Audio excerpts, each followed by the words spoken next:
दोस्तों, पूरी वीडियो देखें, आगे महत्वपूर्ण संदेश मिलेगा। साल की सिबोरा गगनी की जब 2014 में हत्या की गई, तब उसकी लाश को बेरहमी से ठिकाने लगाया गया था।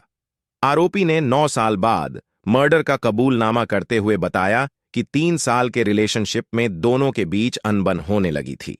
दोनों जिस फ्लैट में रहते थे, उसी में मारियो ने सिबोरा का मर्डर किया था। गला दबाकर हत्या करने के बाद वो घर में काफी मात्रा में एसिड ले आया था। उस एसिड में सिबोरा की लाश को पूरी तरह से कुछ दिनों के लिए डाल दिया था, जिससे उसकी इंसानी खाल पूरी तरह से जल गई। अब जो बची हुई इंसानी हड्डियां और अवशेष बचे थे, उन्हें कई प्लास्टिक बैग में भरकर अच्छे से बंद कर दिया। एसिड से इंसानी मांस इस तरह से गल चुके थे कि बदबू नहीं आ रही थी।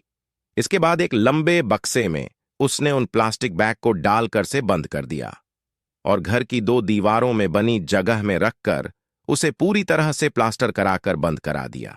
इस तरह जिस बक्से में सिबोरा दफन थी, बक्से में लाश के टुकड़ों को श्रद्धांजलि देने के लिए फूलों का एक गुलदस्ता भी रख दिया था। अब सिबोरी गगनी उन 2 दीवारों के बीच में थी, लेकिन 9 साल बाद उस फ्लैट में नए किराएदार रहने लगे थे।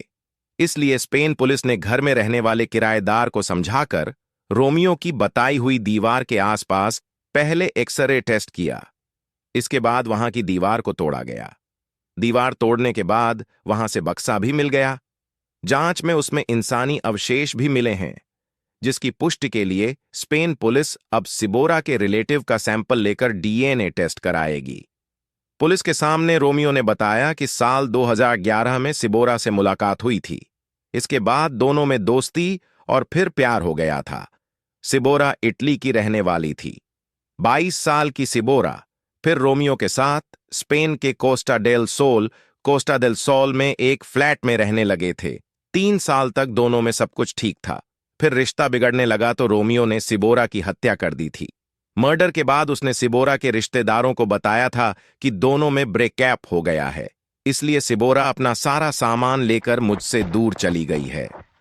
काफी समय बाद भी सिबारो के बारे में कुछ पता नहीं चला तो स्पेन पुलिस में शिकायत की थी।